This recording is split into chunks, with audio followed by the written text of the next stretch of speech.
I would add three things to that list too, and you can tell me if you think you agree with these. One is a focus on, and by the way, I thought the Walter Isaacson book, it got kind of a mixed reception, but I thought if you want to study the Elon Method a bit, it was actually pretty useful for that. And so the recent biography. One is picking sensible metrics for the business at any one moment in time.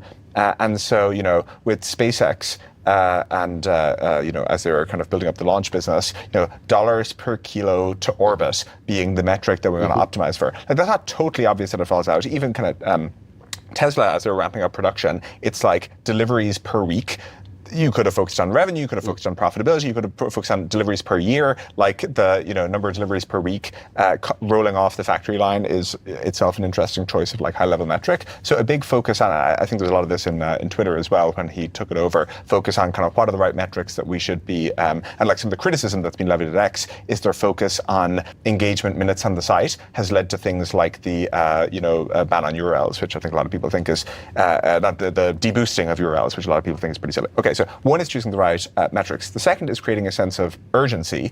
And people talk about this as like inventing crises. But I would say, the generous version is shortening the time horizons. And so it's funny, like, Elon was going around talking about when he was sleeping on the floor of the factory in Nevada for Tesla, that, Tesla will go bankrupt if we don't do this.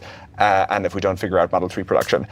Tesla was a $200 billion company by market cap at that time. So it's like Tesla will go bankrupt or do a very non-dilutive equity raise, but creating a lot of urgency around this idea of fixing production and sleeping on the factory floor, which clearly shortens the timeline.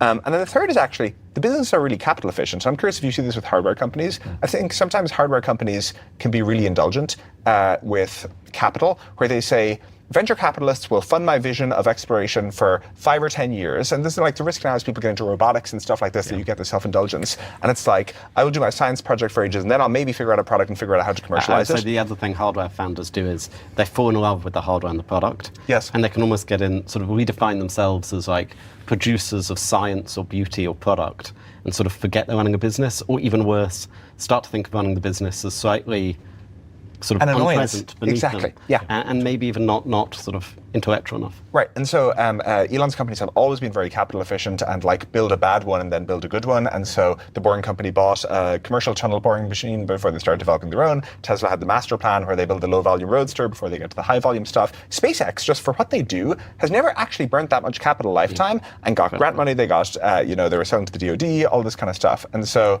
would you agree with those three? And do you think people